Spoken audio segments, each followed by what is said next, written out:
단편소설, 이 톨스토이의 단편소설인 사람에겐 얼마만큼의 땅이 필요한가라고 하는 책의 내용들을 소개하면서 이 말씀을 시작하려고 합니다. 이 소설의 주인공 이 바흠은 소장농 출신입니다. 그런 큰 꿈을 가지고 있습니다. 자기의 땅을 좀 넓은 땅들을 좀 개간했으면 좋겠다고 하는 마음들을 가지고 열심히 일을 했습니다. 하지만 너무나 힘들고 너무나 어려웠습니다. 허리띠를 졸라매면서 열심히 살아도 정말 가족 새끼 다 먹여 살기가 너무나 힘들었습니다. 그런데 어느 날 참 놀라운 소식을 들었습니다. 바시키르 사람들이 사는 그 마을에 쌍값을로 이 땅을 배분한다는 그런 이야기를 들었습니다. 그는 곧장 이 촌장에게 달려가서 매매 계약을 하고 돌아오게 되는데 얼마나 기분이 좋았는지. 왜 그러냐면 이 1000루블이라고 하는 그렇게 많지 않은 돈 가지고 해 뜰 때부터 해 질 때까지 걸어서 나중에 돌아오게 되면 그 모든 땅들을 다 자기가 차지할 수 있게 되어진다는 겁니다. 물론 그 해가 질 때까지 돌아오지 못하면 그 땅은 자기 땅이 되지 못합니다. 하지만 해 질 때까지만 돌아오게 되면 모든 땅들이 다 나의 땅이 될 수 있으니까 얼마나 가슴이 벅차 올랐겠습니까? 그래서 참 그날 밤 뜬 눈으로 밤을 지새우면서 그 다음 날을 기다렸습니다. 자, 그리고 그 아침 일찍 일어나서 그는 개나리 벗짐 들고 출발선부터 출발해서 이제 여행을 시작하게 되는데 걸어가는 곳곳마다 다 내 땅이라 생각하니까 너무너무 기분이 좋은 겁니다. 너무너무 가슴에 막 벅차 올랐습니다. 그래서 점심 먹는 시간도 잊어버리고요. 계속해서 걸어다닙니다. 발걸음을 점점 더 재촉하기 시작했습니다. 자, 그런데 문득 보니까 이 해가 어디로 향하고 있냐면 서산을 향해서 기웃기웃 넘어가려고 하고 있는 것입니다. 깜짝 놀랐습니다. 뭔가 조금만 더 이렇게 가다 보니까 너무 먼 곳까지 온 겁니다. 그래서 이제 돌아가려고 하니까 이제 큰일 났다는 생각이 듭니다. 자칫 잘못하면 그동안 내가 걸어왔던 모든 것들이 수포로 돌아가고 하나도 땅을 차지하지 못할 것 같다는 생각이 든 겁니다. 그래서 걸어가기 시작했는데 이래서는 안 되겠다. 걸어갔다가는 도저히 제 시간에 당도하지 못하겠다는 생각이 들어서 뛰기 시작했습니다. 뛰는데 이 가슴이 울렁거리고 심장이 박동하고 또 너무너무 숨이 가빠 죽겠는 겁니다. 그래도 어떻게 하겠습니까?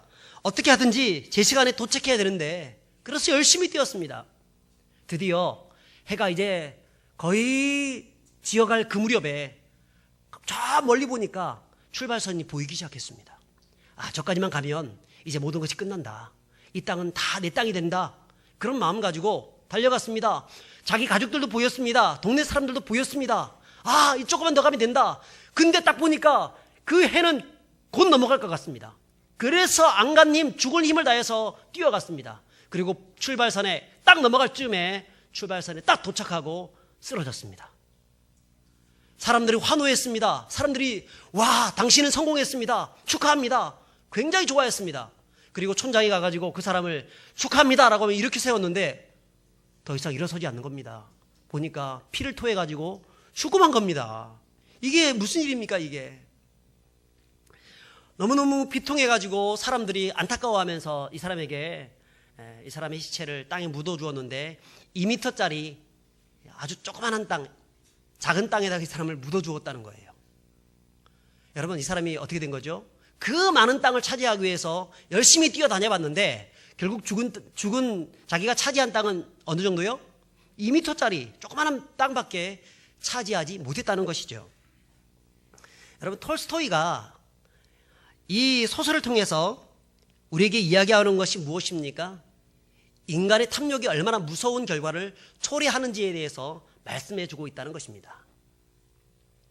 좀 더 가져보자, 좀 더 누려보자, 좀 더 뭔가 얻어보자, 움켜쥐기 위해서 살아가는 인간들의 모습들, 이런 모습들에 대해서 성경은 뭐라 말씀합니까? 욕심이 잉태한 즉 죄를 낳고 죄가 장성한 즉 사망을 낳느니라. 오늘 십계명에서 보면 바로 이 욕심, 이 탐욕, 이것에 대해서 이것은 죄라고 얘기하고 있습니다. 우리 한번 오늘 본문의 말씀을 같이 읽어보겠습니다. 시작. 내 이웃의 집을 탐내지 말라. 내 이웃의 아내나 그의 남종이나 그의 여종이나 그의 소나 그의 나귀나 무릇 내 이웃의 소유를 탐내지 말라.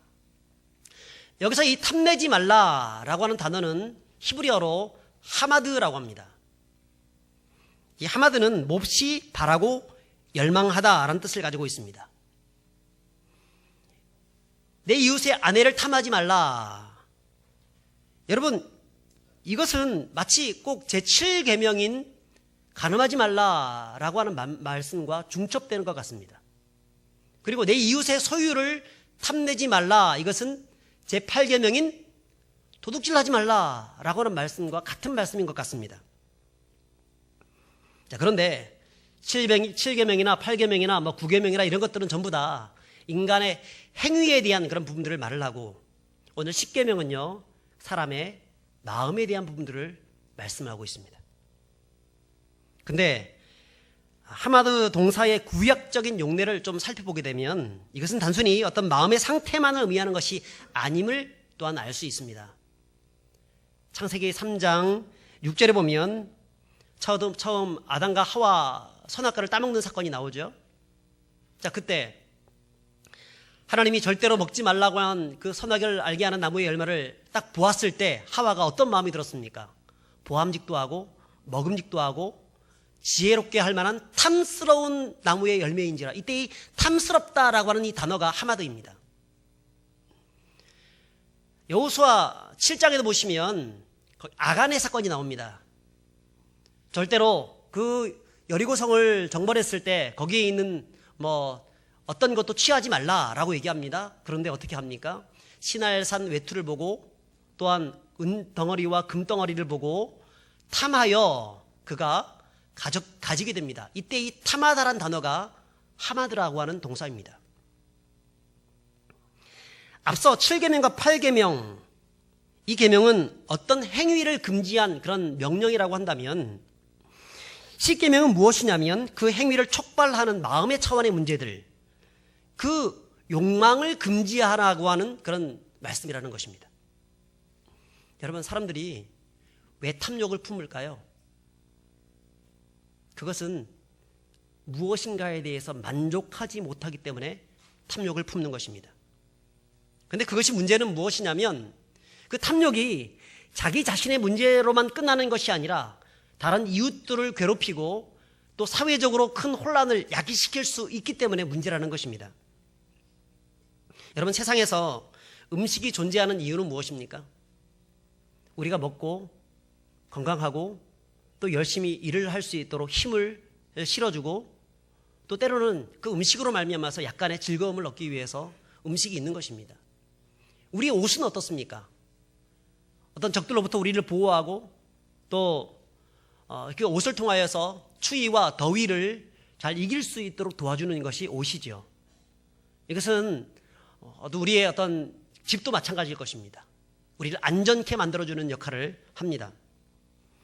그런데 이런 기본적인 욕구를 지나치게 되면 이것이 무엇이 되냐면 탐욕이 되는 것입니다.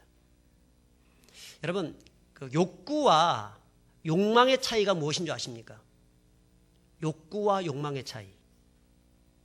욕구는 우리의 기본적인 몸의 욕구, 몸에 관련된 것입니다. 그런데 욕망은 우리의 마음에 관련된 것입니다. 먹는 거, 입는 거, 또 잠자는 거, 이 모든 것들은 우리의 육신의 욕구에 관련된 것입니다. 그런데 이것을 지나쳐가지고 과도하게 내 마음으로 그것을 분출하기 시작하게 되면 그것은 욕망이 되는 것이고 탐욕이 되는 것입니다. 더 가지려 하고 더 누리려 하고 더 움켜쥐려고 하고 더 먹으려 하게 되면 문제가 되는 것입니다.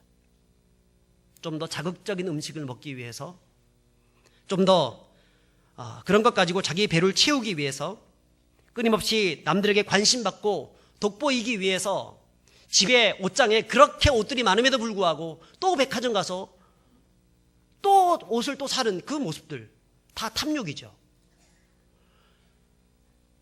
2명 사는데 3명 사는데 한 20평 30평 뭐 그 정도면 충분한데 우리는 어떻습니까? 평수 늘려가고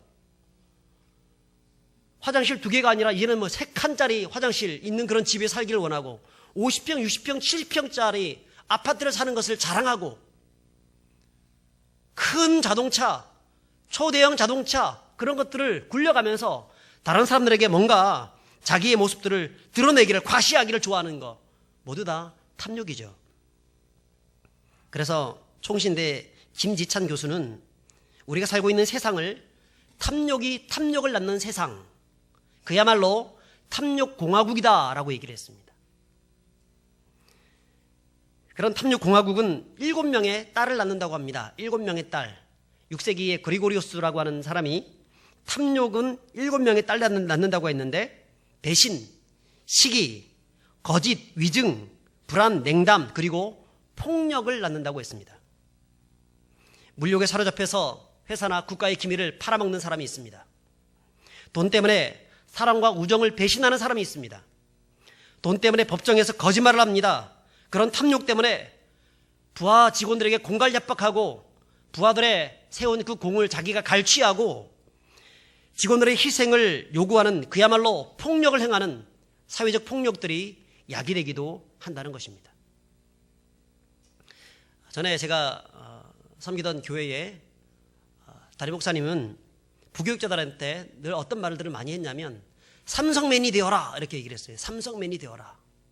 아침부터 밤늦게까지 열심히 일을 해라 그런 말이죠. 전문성을 가지고 열심히 일을 해라 이런 말이죠. 그런데 꼭 아쉬울 때 되면 사명을 얘기합니다. 돈에 대해서 얘기를 하게 되면, 사례에 대해서 얘기를 하면 그래도 너희들은 사명자가 아니냐, 사명자가 돈이 무슨 중요하냐, 그렇게 말을 하기를 좋아했습니다. 그래서 교육자회가 끝나고 난 다음에 어떤 교육자가 혼자 막 중얼중얼하면서 목사님을 막 비판을 하는 거예요. 뭐라고 그러냐면, 아니 우리가 삼성맨보다 못한 게 뭐 있냐, 새벽부터 해서 밤늦게까지 그런 열심히 일을 한다. 그래도 삼성맨은 봉급이라도 많이 주지. 봉급을 많이 줘봐라. 우리가 얼마나 열심히 일을 하는가. 그런 얘기를 들으면서 참 여러 가지 생각들을 하게 되었는데, 저는 그 부교육자의 말이 맞지 않다고 생각합니다. 당연히 우리는 사명자들이기 때문에 물질의 예우에 상관없이 삼성맨이 아니라 그 이상의 열심으로 주의 교회를 섬겨야 되는 것이 맞습니다. 그렇다고 해서 그 담임 목사님의 말이 맞다고 얘기하는 것도 아닙니다. 아무리 사명자라 하더라도 사명을 빙자하여서 부교육자들한테 희생을 강조해서는 안 된다는 것입니다. 그것은 일종의 사회적 폭력이 될 수 있다는 것입니다. 그런데 이런 일들이 교회에서만 많이 일어나는 것이 아니라 기독교라고 하는 우리 이 단체의 어떤 기독교 방송이라든가 언론 단체라든가 이런 데서 종사하시는 분들 사이에도 많이 일어납니다. 당신은 당신은 복음을 증거하기 위해서 이런 직업을 가졌기 때문에 뭐 봉급을 조금 받는 것은 당연한 것이다 라고 해서 그렇게 많이 주지 않습니다. 그것 때문에 너무나 힘들어하는 그런 방송 직원들을 보아왔습니다. 그뿐 아니라 이런 일들은요, 사회 각계각층에서도 많이 일어납니다. 여러분 어떻습니까? 어린이집 교사들, 또 뭐 사회에서 여러 가지 봉사하는 분들, 또 뭐 사회복지사들, 터무니없이 많은 일들을 시키는데 터무니없는 봉급을 받습니다. 그 일한 거에 비해서 형편없는 봉급을 받습니다. 과히 천박한 수준에서 사람을 대우하는 것이 세상의 모습들입니다. 자기들은 그래도 선한 일을 하고 있기 때문에 더 달라고 말을 하기가 힘듭니다. 알아서 많이 줘야 되는데 그렇지 않는다는 겁니다. 근데 문제는 그 탐욕의 이익이 누구를 향하느냐, 그것이 문제입니다. 현대 자본주의 사회 속에서 그 이익을 사회가 누리고 다수의 사람들이 얻으면 참 좋겠지만 고스란히 그 이익이 어떠한 오너에게 향하는 것을 볼 수 있다는 것입니다. 결국 그들은 사명을 빙자하여서 이웃을 고통스럽게 하고 그것으로 자신의 탐욕의 배를 채우는 일들 하고 있다는 것입니다. 사회적 폭력이 아닐 수 없죠. 결국 한 개인의 탐욕은 단순히 자신의 내면적인 죄로 끝나지 않고 사회적 문제를 양산시키고요, 이웃의 가슴에 대못을 박는 일로 나타나게 된다는 것입니다. 그래서 오늘 성경에는 뭐라 말씀합니까? 오늘 성경에는 내 이웃의 집을 탐내지 말라고 했습니다. 내 이웃의 소유를 탐내지 말라고 말씀을 하고 있는 것입니다. 여러분, 세상은 탐욕을 어떻게 바라보냐면 죄라고 생각하지 않습니다. 세상 사람들은. 오늘날 6계명에서 9계명도 보게 되면 이 계명들은 전부 다 행위적인 그런 계명들입니다. 살인하지 말라, 간음하지 말라, 도둑질하지 말라, 거짓말하지 말라. 이것 때문에 그들은 법정에 설 수도 있게 되고 그것 때문에 감옥에 갈 수도 있습니다. 어떠한 적당한 어려움을 당할 수도 있습니다. 근데 탐욕 때문에 감옥에 갔다는 말을 들어본 적이 없습니다. 탐욕 그 자체만을 가지고는 이 세상에서 어떤 법적인 어떤 제재를 가할 수가 없다는 것입니다. 그런데 성경은 그렇게 말씀하지 않습니다. 오히려 탐욕이 모든 죄의 근원이다 이렇게 얘기합니다.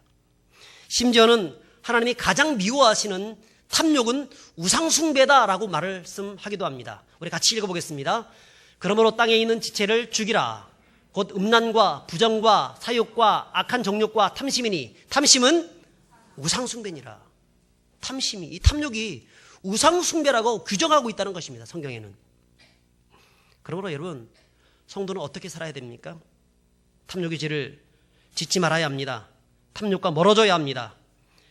이 탐욕이라는 것은 단순히 나의 죄의 문제일 뿐 아니라 이웃과 그 공동체와 사회까지 문제를 일으키게 만드는 근원적인 죄인 것을 기억하고 이것들을 끝까지 싸워서 이길 수 있는 그런 믿음의 성도들이 될 수 있기를 주의 이름으로 축복합니다. 그러면 어떻게 이 탐욕의 문제를 극복할 수 있을까요? 그것은 첫째로 하나님과의 관계를 회복하는 것, 그 관계를 새롭게 하는 데서부터 그 탐욕을 이길 수 있는 방법이 시작되는 것입니다. 오늘 성경을 한번 같이 읽어보겠습니다. 디모데전서 6장 17절 같이 읽습니다. 내가 이 세대에서 부한 자들을 명하여 마음을 높이지 말고 정함이 없는 재물에 소망을 두지 말고 오직 우리에게 모든 것을 후히 주사 누리게 하시는 하나님께 두며. 자, 누구에게 두라고 말씀합니까? 하나님께 너의 소망을 두라고 말씀합니다. 세상 사람들은 정함이 없는 재물에 자신의 목숨을 걸면서 살아가고 있는데 너희들은 그러면은 안 된다는 것입니다. 정함이 없는 재물을 붙잡고 살게 되면 그 재물이 너를 사로잡게 되고 그 재물이 처음에는 네가 그 재물을 붙잡고 그 재물을 도구처럼 쓰는 것처럼 보이지만 나중에는 그 재물이 나를 도구로 사용한다는 것입니다. 내가 재물의 노예가 된다는 것입니다. 그러니까 그런 것들을 사랑하지 말고 우리의 모든 소망을 오직 하나님께 두라고 말씀합니다. 그러면 네가 주님으로 말미암아서 그 모든 재물을 다스릴 줄 아는 사람이 되고 선한 열매를 맺는 사람이 될 수 있다고 말씀하는 것입니다. 로마서 8장 28절에 보면 하나님을 사랑하는 자 곧 그 뜻대로 부르심을 입은 자들에게는 모든 것이 합력하여 선을 이루느니라고 말씀합니다. 여러분, 하나님을 사랑하는 자들에게는 하나님이 어떤 복을 주십니까? 모든 것이 합력하여서 선을 이룬다고 말씀하고 있어요. 마태복음 6장 33절에 뭐라 말씀합니까? 너희는 먼저 그의 나라와 그의 의를 구하라. 그래야면 이 모든 것을 너의 의식주에 필요한 모든 것들을 내가 너희에게 더하여 주실 것이다. 주님께서 보장해 주고 있다는 것입니다. 그런데 그거 앞서서 무엇을 구하라고요? 하나님의 나라와 하나님의 의를 구하는 삶, 하나님을 신뢰하는 삶, 하나님을 바라보는 삶, 하나님과 관계가 회복되어진 삶을 살아가야 한다고 말씀하고 있는 것입니다. 그럴 때 우리는 우리 앞에 있는 이 탐욕의 문제 이길 수가 있는 것입니다. 자, 두 번째는 자족하는 삶입니다. 자족하는 삶. 디모데전서 6장 6절부터 8절까지 보시면 우리 한 절씩 교독하면 좋겠습니다. 그러나 자족하는 마음이 있으면 경건은 큰 이익이 되느니라.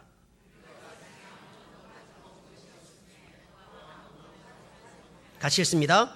우리가 먹을 것과 입을 것이 있은즉 족한 줄로 알 것이니라. 여러분, 사도 바울은 자족하는 삶에 대해서 얘기합니다. 자족한다는 게 무슨 말입니까? 만족한다는 거잖아요. 지금 내가 가지고 있는 이 형편에 대해서 감사한다는 거지 않습니까? 여러분, 감사, 우리가 다음 주에 추수감사절로 지킵니다. 여러분, 감사는요 모든 것을 이길 수 있는 힘을 우리에게 제공해 줍니다. 감사를 많이 하게 되면 우리는 정말 감사한 일들만 발생하게 되는 것입니다. 자족한다는 삶, 그것이 경건의 큰 이익이 된다고 말씀합니다. 우리가 세상에 태어날 때 아무것도 가지고 온 것이 없지 않습니까? 그렇기 때문에 성경 뭐라 말씀합니까? 아무것도 가지고 가지 못하리니. 그렇기 때문에 우리는 오늘의 현실에 만족하면서 살아야 합니다. 우리 옛말에 그런 말이 있죠. 공술에 공수거. 여러분, 이 빈손으로 왔다가 우리는 빈손으로 돌아가는 것입니다. 알렉산더 대왕이 자기가 죽을 때에, 이 알렉산더 대왕이 33살에 죽었는데 자기 신하들에게 그렇게 유언을 남겼다고 합니다. 나를 묻을 때 내 손을 무덤 밖으로 떼어 놓아 주게. 천하를 지고도 아무것도 가지지 못한 내가 정말 빈손이라는 것을 수많은 사람들에게 내가 알려주고 싶다고. 여러분, 이 알렉산더가 어떤 사람입니까? 페르시아 제국을 이기고 이집트와 유럽과 아시아와 아프리카까지 다니면서 엄청난 제국을 정복했던 사람이었지만 불행하게도 그는 이 제국을 누려보지 못했습니다. 마치 아까 처음에 톨스토이에 있는 그 주인공처럼, 그 소설의 주인공처럼 열심히 그것을 움켜쥐기 위해서 돌아다녀봤지만 결국은 아무것도 가지지 못한 채 한 평 혹은 두 평쯤 되는, 얼마 안 되는 그 땅만 차지하면서 자기 인생을 그렇게 끝내버리고 마는. 그래서 어떤 철학자가 그의 죽음에 대해서 이렇게 말을 했다고 합니다. 어제는 온 세상도 그에게 부족했지만 오늘은 두 평의 땅으로도 충분하다네. 어제까지는 그가 흙을 밟고 다녔지만 오늘부터는 흙이 그를 덮고 있다네. 여러분, 그렇습니다. 결국 우리가 죽을 때는 아무것도 가져가는 것이 없습니다. 그러므로 욕심을 버려야 합니다. 인간의 기본적인 욕구를 가지지 말라는 말이 아닙니다. 기본적인 욕구는 우리에게 하나님이 주신 거기 때문에 그것에 충실할 수 있어야 합니다. 배고픈데 안 먹으면 죽습니다. 그 다음에 집 어느 정도 소유에 대해서 성경은 인정합니다. 갖지 말라는 것이 아닙니다. 문제는 그 욕구를 넘어서 욕망의 노예가 되지 말라는 것입니다. 탐심, 탐욕을 갖지 말라는 것입니다. 자족해야 한다는 것입니다. 그럴 때 우리는 우리의 삶 가운데서 감사가 나오게 되고, 그럴 때 우리는 오늘 내 순간순간을 어려움이 있을 수 있지만 승리하는 백성들이 될 수 있다는 것입니다. 마지막으로 우리가 탐욕을 이기기 위해서는요, 적극적으로 나누는 삶을 살아가야 합니다. 적극적으로 나누는 삶을 살아가야 합니다. 디모데전서 6장 18절을 같이 읽어보겠습니다. 선을 행하고 선한 사업을 많이 하고 나누어 주기를 좋아하며 너그러운 자가 되라. 여러분, 선한 사업을 많이 하고 나누어 주기를 좋아하고 너그러운 그런 사람이 되기 위해서 노력해야 한다는 것입니다. 예수 믿는 사람들 사업을 많이 하라고 합니다. 우리가 사업을 하고 우리가 직장을 다니고 우리가 돈을 벌고 하는 목적이 무슨 목적을 가지고 하라고 말씀하고 있느냐면, 생존을 위해서 하지 말고 생명을 구원하기 위해서 하라는 것입니다. 밥 먹고 살기 위해서 일을 하지 말라는 것입니다. 이것은 필요합니다. 그러나 그것보다 훨씬 더 높은 가치가 있다는 것입니다. 그게 무엇입니까? 생명을 구원하는 일입니다. 나눠주는 일입니다. 도와주는 일입니다. 섬기는 일입니다. 잠언 21장 26절에 이렇게 말씀을 합니다. 어떤 자는 종일토록 탐하기만 하나 의인은 아끼지 아니하고 베푸느니라. 악인들은요, 탐합니다. 탐욕을 부립니다. 가지려고 합니다. 움켜쥐려고 합니다. 붙잡으려고 합니다. 내 거라고 부르기를 좋아합니다. 조금 더 그러면서 엉뚱한 것을 차지하려고 그렇게 합니다. 여러분, 부자가 하나 더 움켜쥐는 순간 가난한 자는 한 사람 더 늘어난다는 사실 아십니까? 부유한 국가가 생기게 되면 가난한 국가는 또 생기게 되는 것입니다. 너무 부자가 되려고 노력하는 것이 좋지 않다는 것입니다. 오히려 뭐라고 말씀합니까? 네가 부자라고 하면, 많이 가졌다고 하면, 열심히 노력해가지고 정당하게 돈을 벌어놓냐? 그렇다고 하면 그걸 가지고 다른 사람들을 베푸는 사람이 되어야 한다고 말씀하고 있습니다. 영국의 요한 웨슬레가 참 영국의 부흥운동을 일으켰죠. 그는 그리스도인들의 경제 원리에 대해서 그렇게 말을 했습니다. 많이 벌라. 가급적이면 할 수 있는 한 많이 벌라. 할 수 있는 한 저축하라. 그리고 할 수 있는 한 다 나누어 주라. 이 경제 원칙을 아는 사람들이 참 많습니다. 자, 근데 이 원칙 속에 담겨진 비밀에 대해서는, 그 본래의 뜻에 대해서는 아는 사람들이 그렇게 많지 않은 것 같습니다. 여기서 할 수 있는 한 저축하라는 의미는요, 저축만 해서 나중에 자기의 안위를 취하고 배 두들기면서 등 두들기면서 살라고 그렇게 말씀하는 것이 아니라, 이 저축하라는 것은 아끼라는 것입니다. 아끼라. 할 수 있는 한 아끼고 전략하라는 것입니다. 가급적이면 불필요한 소비를 줄이라는 것입니다. 육욕을 충족시키기 위해서 허튼 데 돈 쓰지 말라는 것입니다. 그리고 그렇게 아껴서 무엇하라는 것입니까? 뭐 하라는 거예요? 나누어 주라는 것입니다. 인류의 위대한 성자들을 보면 다 그런 사람들이었습니다.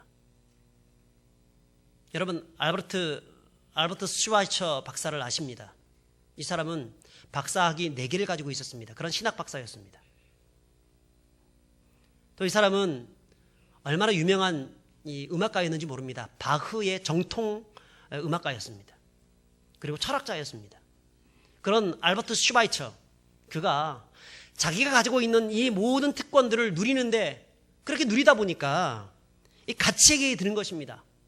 양심의 가책이 들어서 나중에 의학을 공부하고 또 의사가 되어서 아프리카로 들어가게 됩니다. 그리고 평생을 아프리카 사람들에게 복음을 증거하고 그들에게 그 병든 자들을 고치는 일을 헌신했습니다. 여러분, 이것은요, 어떠한 단순한 감상주의가 아닙니다. 이것은 성숙한 영성의 결과입니다. 세상의 종교들은 우리에게 뭐라고 얘기하냐면 무소유에 대해서 얘기합니다. 불교의 법정스님, 돌아가신 법정스님, 무소유라는 그런 책을 쓰고 많은 사람들이 읽히면서 감동을 받았죠. 무소유. 하지만 성경은 무소유에 대해서 가르치지 않습니다. 성경은 개인의 소유에 대해서 인정합니다. 근데 성경에서 강조하고 있는 것, 이 기독교에서 강조하고 있는 것이 무엇입니까? 그것은 왜 소유해야 하는가? 그걸 분명하게 다룹니다. 왜 소유해야 하는가? 그것은요, 나누기 위해서입니다. 우리가 소유해야 하는 이유, 나 혼자 잘 먹고 잘 살기 위해서 그렇게 소유하는 것이 아니라 나누기 위해서 소유해야 한다고 말씀하는 것입니다. 성숙한 그리스도인들은 나누는 사람입니다. 자신에게 주어진 물질을 생활의 편안함과 안락을 위해서 누리기보다는 그것을 책임감을 가지고 충실한 청지기로서의 소임을 다하는 사람, 그게 그리스도인들입니다. 자신의 소유를 가지고 이웃을 돌아보고 나누고 하나님 나라와 하나님의 영광을 위해서 귀하게 쓰임받는, 내어줄 줄 아는, 내어놓을 줄 아는 그런 사람이 진정한 성숙한 영성을 가진 그리스도인이라는 사실입니다. 제가 오늘 좀 빨리빨리 이렇게 설교를 빨리 하는 것을 용서해 주십시오. 오늘 시간이 많이 길기 때문에 제가 빨리빨리 하는 겁니다. 여러분, 그 경북 안동에 가면, 그 안동 조탑동에 가면 빌뱅이 언덕이라는 곳이 있습니다. 거기에 나지막한 산자락 아래에 작은 조그만한 그 오두막집이 있습니다. 2칸짜리 오두막집이 있는데요. 그 집에 가게 되면 누런빛깔의 그 흙벽이 있고 회칠도 하지 않아서 쩍쩍 갈라지고 있고, 또 지붕은 양철 지붕인데 페인트 칠도 제대로 하지 않아서 잔뜩 녹슬어 있습니다. 그 집 안으로 들어가게 되면 집 안에 작은 책꽂이가 있는데 그 책꽂이에 몇 권의 책이 꽂혀 있습니다. 그 책이 어떤 책이냐면 강아지똥, 황소 아저씨, 엄마 까투리, 몽실 언니, 그런 책들을 여기 꽂혀 있습니다. 이 집이 누구의 집이냐면 지금 돌아가신 권정생 선생의 집입니다.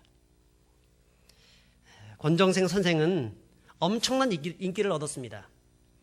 엄청난 인세를 받아서 참 부자가 되었습니다. 하지만 그는 세속적인 그런 탐욕을 얻기 위해서 그 모든 것 가지고 자기 자신의 집을 늘려가고 마당을 키워가고 정원을 만들어가고 그렇게 하지 않았다는 것입니다. 그런 전기에서 이런 이야기가 나옵니다. 아마도 이 권정생 선생은 안동에서 목회하고 있었던 장영자라고 하는 그 전도사님을 잘 알고 아주 친분 있게 지냈던 것 같습니다. 그는 이 전도사님과 가난에 대해서 얘기하던 도중에 제가 처음 설교할 때 예발을 드렸던 그 톨스토이의 사람에게는 얼마만큼의 땅이 필요한가라고 하는 그 소설을 가지고 이야기를 하게 되었습니다. 그때 이분은 이런 말을 했다고 합니다. 저는 이 소설이 울리는 경종처럼 재물을 많이 차지한 부자는 그 물질의 원주인인 이웃들과 나누어야 한다고 생각합니다. 되돌리는 것, 저는 이것이 가난이라고 생각합니다. 저는 초두에 이 소설에 대해서 이야기를 하면서 이 주인공이 비참해진 이유가 무엇 때문이라고 했습니까? 탐욕 때문이라고 했죠. 정말 많은 것들을 차지하고 싶어하는 그 욕심 때문에 결국 이렇게 되었다라고 제가 말씀을 드렸습니다. 근데 이 권정생 선생은 오히려 많은 땅을 가지고 있는 이 부자에게 문제가 있었다라고 얘기하고 있습니다. 그가 나눠주지 못했기 때문에 비참한 탐욕의 노예가 되어서 수많은 사람들이 그렇게 생기기 시작했고 비참한 인생을 보내게 되었다라고 얘기하는 것입니다. 여러분, 그렇습니다. 이 세상이 비참해진 이유는 무엇입니까? 가진 자들이 나누지 않기 때문에 비참해진 것입니다. 그렇기 때문에 가난한 자들은 더 많이 가져보려고 싸우고 애쓰고 그러다가 쓰러지고 그러다가 탐욕의 노예가 되어서 비참하게 살아가고 있는 것 같지 않습니까? 훗날 권정생 선생은 그의 말년에 저축해 주었던 인세 10억 원 정도 되는 그 돈을 굶주린 이웃들을 위해서, 또한 죽어가는 북한 어린이들을 위해서 써달라고 유언장을 남기고 천국으로 떠나게 되었습니다. 그는 가진 자가 되었지만 가진 자로서의 의미를 끝까지 수행했던 진정한 크리스찬이었습니다. 그는 진짜 예수님을 닮은 사람이었습니다. 그야말로 진정한 영성가라고 볼 수 있습니다. 여러분, 말씀을 드리겠습니다. 우리가 살고 있는 이 세상은 어떤 세상입니까? 탐욕으로 점철된 세상입니다. 탐욕으로 충만한 세상입니다.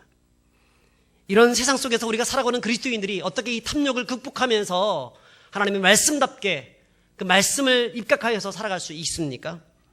그것은 하나님과의 그런 관계를 회복하는 것입니다.